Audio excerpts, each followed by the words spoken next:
This video is brought to you by patreon.com/worsttake. Get access to exclusive live streams and Discord servers, on-screen shoutouts, and early access to some videos when you join now. Help make sure that we can continue to make content like this by supporting the Patreon. Links are in the description down below.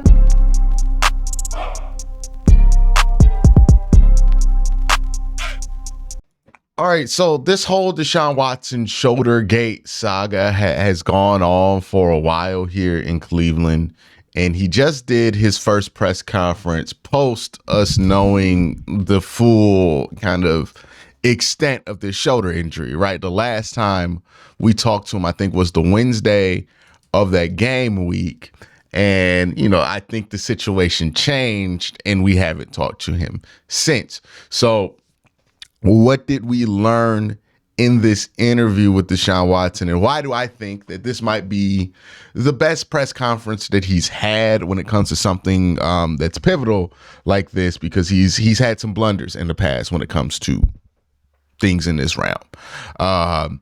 So one, I thought that they were very good about explaining some of the bigger questions that people had about the injury. Now, when it comes to Deshaun, there's going to be people who are always going to take the least charitable road possible because of what he's done and been accused of off the field.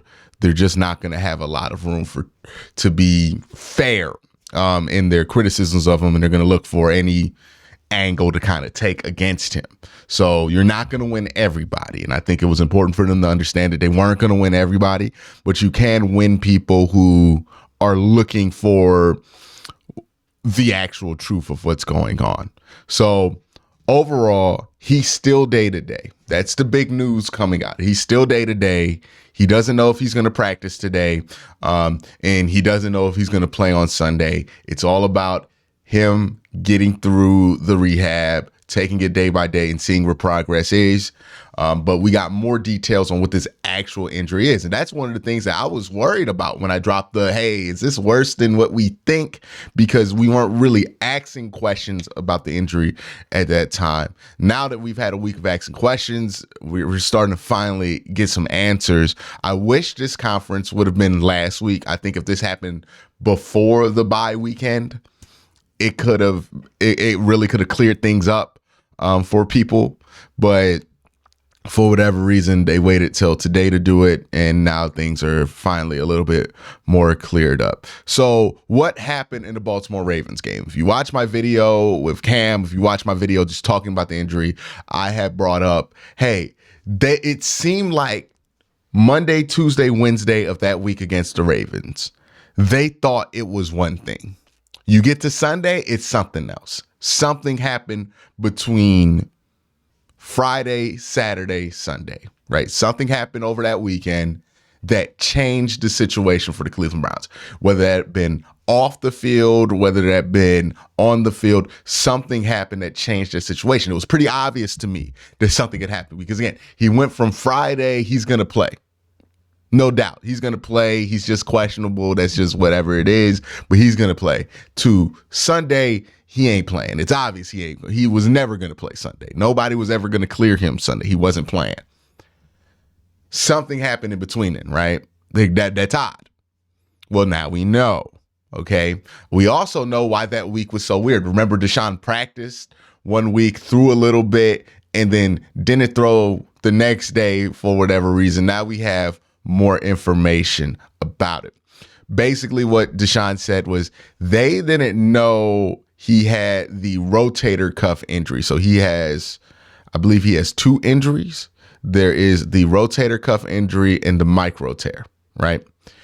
They didn't know about the rotator cuff injury until Saturday of that week. So the day before the Ravens game, they found out about the rotator cuff injury. Now, how can this happen? Well, there was a lot of swelling on that shoulder. And when there's a lot of swelling, anybody who's done an MRI, you know that like sometimes swelling can cloud up that picture for the MRI and make things not clear. So they'll usually, if you mess up something, they'll make you take one immediately or as close to immediately as possible. And then another one once the swelling goes down to really assess what's going on with that ligament. So they did the first one. They didn't see the rotator cuff injury because of the swelling, or they weren't sure if there was or was not a rotator cuff injury because of the swelling. And then the swelling goes down Saturday. They're thinking, since the swelling is the issue, that since the swelling has gone down, we're going to get this MRI. He's going to be cleared. He's going to play. They discover the rotator cuff injury. This, I think, leads to the confusion about, was he cleared to play? Was he not? He was cleared from the shoulder swelling. I don't know if they gave him the all go with the rotator cuff or if they knew the extent of the rotator cuff injury enough to have a determination yet. Again, this happened Saturday evening. So there is massive confusion about what happened on game day. Why did that happen? Well, this makes sense. They thought it was one thing all week.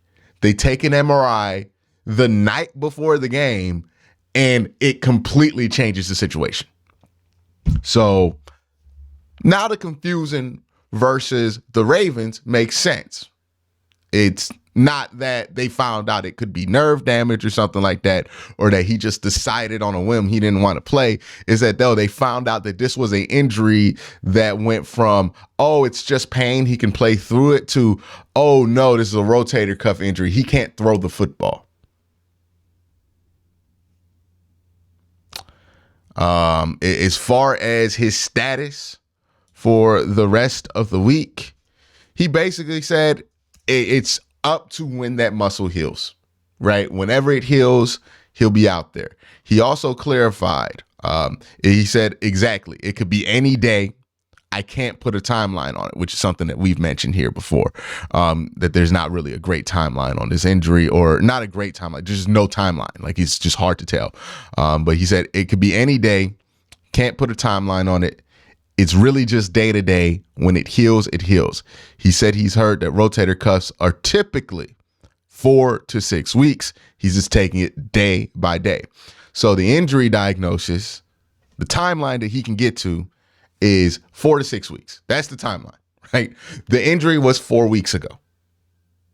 Once we get to the Colts game, right? So the injury was 4 weeks from the Colts game.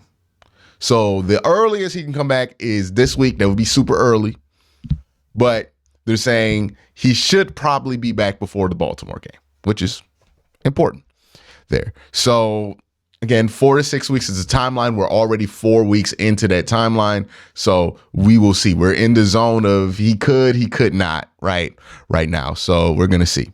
But Deshaun also clarified that the micro tear and the injury to the rotator cuff is a muscle strain. Yeah.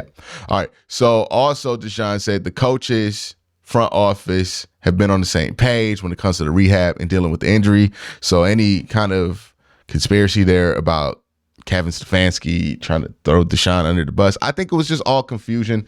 And honestly, if you go back in hindsight and look at it and listen to the comments that Kevin had about that injury, I think it was more frustration with the medical staff than it was frustration with Deshaun, right?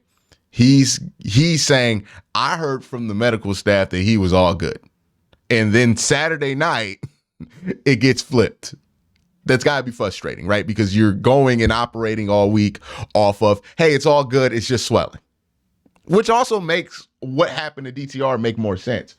So from Kevin's perspective, he's hearing all week, oh, it's just swelling. We're going to get this MRI on Saturday. You're going to see it's just swelling. It's nothing. He's probably going to play, right? That's probably what he's hearing from medical. That's what he's hearing from Deshaun. That's what he's hearing from medical. You get to Saturday evening, you get a phone call. Hey, there's a tear. There's a micro tear, to the rotator cuff. And it's not just swelling anymore. So, I can see how you can be frustrated and how that can lead to being unprepared, right? Because you think it's just because like the thing we heard was like a bruise. If you think it's just like swelling, you think it's going to go down, right? Like he's going to heal, it's swelling, whatever. But, this was a little bit of a different situation. They thought it was one thing during the practice week. The swelling went down, and it went down on the timeline that they expected. But once the swelling went down, they did the MRI. They noticed that there was a bigger problem there. Rotator cuff injury, 4 to 6 weeks. By the way, shout out to Mills RX on Twitter, who kind of gave me that information 2 weeks ago. Shout out to him, man. He's pretty good at this. He usually is pretty clutch when it comes to the AFC North injuries. So that's basically what we know. Deshaun Watson, the timeline for him was 4 to 6 weeks from the Baltimore game. We're in week 4 of it, right? We're in week 3 going on 4, right? So he's on track to maybe be back this week, maybe be back the week after. But you feel like he's going to be back before the Baltimore game. So that's good news when it comes to that whole front. Was it the unequivocally good news that people were hoping for? No. I think a lot of people wanted him to come out here and say, I'm back, and then just walk out. But I think that would have been irresponsible, right? I think that they did the responsible thing. Hey, tell us what happened before that Ravens game, because that's primarily what has left most reasonable people with a bad taste in their mouth, is that Ravens game, how that all handled. Why did it go that way? Letting us know why it went that way. And what they said checks out, makes a ton of sense. And I think that's fair to assume that they're telling us the truth on that front. If you want to go the other way with it, sure, but there's nothing that they said there that doesn't check out. And now we know that part of it. The 4 to 6 week timeline, we've kind of been around that. We've known that for a while. I mean, some people had it at 2 to 6 weeks, but 4 to 6 weeks is what they're saying, or what Deshaun's saying. So, we know that, hey, this week is potentially the first week he can come back. We'll see what happens throughout the rest of the practice week, but that's the status of Deshaun. It's no longer a mystery. It's no longer a secret season-ending injury. It's no longer a question of whether he quit on Sunday against the Baltimore Ravens. There is no more confusion on that, at least for me. I'm looking at this and saying, hey, it was something that they thought it was something Monday through Friday that week. It ended up being something different on Saturday.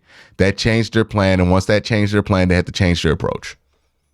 So now that they changed their approach, Mary Kay has been reporting that he's been making rapid progress over the last week. So things are looking up for him to be able to have a shot to play this week. But we won't really know until Friday if he's going to play or if he's not. And if they have to go with PJ again, I think that PJ will look better not going against the 49ers defense. And I think PJ will look better just having a start under his belt in this offense. So he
by definition are just going to be more delicate and more delicately handled because it's a throw and shoulder injury to a quarterback.